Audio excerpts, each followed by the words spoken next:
അവധി ദിവസങ്ങൾ കുടുംബത്തോടൊപ്പം ആഘോഷിക്കാൻ ഒരു സ്വപ്നയിടം തേടുകയാണോ? ഗ്രാമീണതയുടെ സൗന്ദര്യവും ആധുനിക സൗകര്യങ്ങളും ഒരുമിച്ച് ചേരുന്ന ആനമല ഹോം സ്റ്റേസിലേക്ക് സ്വാഗതം. തനത് കൈത്തറി വസ്ത്രങ്ങൾ നെയ്യുന്ന നെയ്ത്ത് കേന്ദ്രവും ഇവിടെ സന്ദർശിക്കാം. പ്രകൃതിയോടിണങ്ങി മനസ്സ് നിറഞ്ഞ് ആഘോഷിക്കാൻ ആനമല ഹോം സ്റ്റേസിലേക്ക് വരൂ.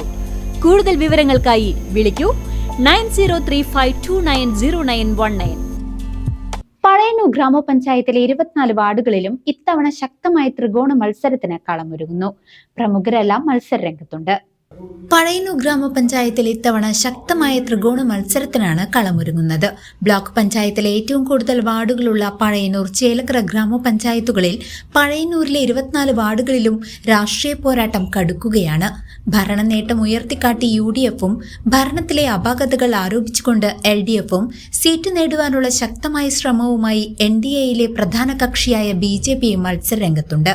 പഴയന്നൂർ ഗ്രാമപഞ്ചായത്തിലെ വാർഡുകൾ ഇവയാണ്: നീർണമുക്ക് 1, കല്ലംപറമ്പ് 2, കുന്നത്തറ 3, കോടത്തൂർ 4, ചെറുകര 5, കല്ലേപ്പാടം 6, പാറയ്ക്കൽ 7, കുന്നംപുള്ളി 8, പൊറ്റ 9, വെന്നൂർ 10, അടിച്ചിറ 11, തിരുമണി 12, എളനാട് 13, നീളംപള്ളിയാൽ 14, തൃക്കണായ 15, പരുത്തിപ്ര 16, വെണ്ടോക്കം പറമ്പ് 17, കുമ്പളക്കോട് 18, വെള്ളപ്പാറ 19, പഴയന്നൂർ 20, അത്താണിപ്പറമ്പ് 21, വെള്ളാർകുളം 22, പുത്തരിത്തറ 23, വടക്കേത്തറ 24 ഗ്രാമപഞ്ചായത്തിലെ വിവിധ വാർഡുകളിലായി 7 സ്വതന്ത്ര സ്ഥാനാർത്ഥികളും മത്സരിക്കുന്നുണ്ട്.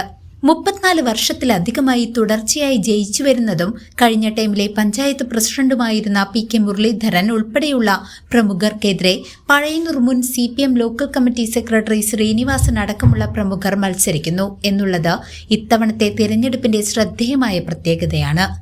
CCV news, Pazhayannur.